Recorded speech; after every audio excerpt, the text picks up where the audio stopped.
અમરેલીના તેજસ્વી રમતવીરોએ ઉત્તર પ્રદેશના સહારનપુરમાં નેશનલ કુરાશ ચેમ્પિયનશિપમાં અમરેલીના ગજેરા કેમ્પસના ખેલાડીઓએ મેદાન માર્યું।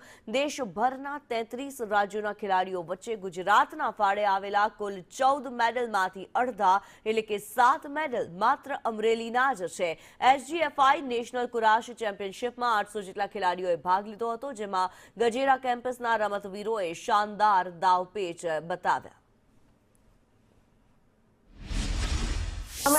તાજેતરમાં 69મી નેશનલ ટુર્નામેન્ટ છે કુરાશ રમત સહારનપુર યુપી ખાતે થયેલી હતી, તેમાં મારો પ્રથમ નંબર આવેલો છે। હમણાં તાજેતરમાં જ ભવિષ્યમાં હું દેશનું પ્રતિનિધિત્વ કરવા તુર્કિસ્તાન ખાતે જવાની છું અને મારા માતા પિતાશ્રી તથા મારા શિક્ષણગણ તથા મારા કોચનો મને પૂરેપૂરો સપોર્ટ રહ્યો છે, તેને હું આભારી છું। આ સ્પર્ધામાં ગુજરાતે કુલ 14 મેડલો પ્રાપ્ત કર્યા અને આ 14 મેડલોમાંથી અમારી અમરેલીની વિદ્યાસભા કેમ્પસના કાર્યરત ડીએલએસએસના બાળકોએ 7 મેડલ પ્રાપ્ત કર્યા અને એ ખૂબ અગત્યની અને ખૂબ સારી મેટર ગણી શકાય।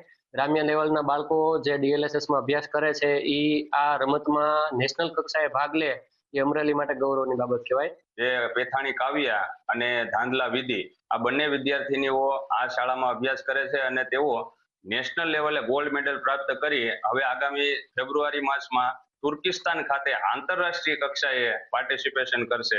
એ રાજ્યને રાષ્ટ્રીય કક્ષાએ અલગ અલગ ઝળહળતી સિદ્ધિ પ્રાપ્ત કરી છે, આપણું પણ સન્માન થયું છે। વિદેશમાં તુર્કિસ્તાનની અંદર પણ ભારતનું પ્રતિનિધિત્વ કરવા માટે અમરેલી સ્કૂલમાંથી વિદ્યાર્થી જાય એ સમગ્ર ભારત માટે ગૌરવની બાબત છે, ગુજરાત માટે ગૌરવની બાબત છે।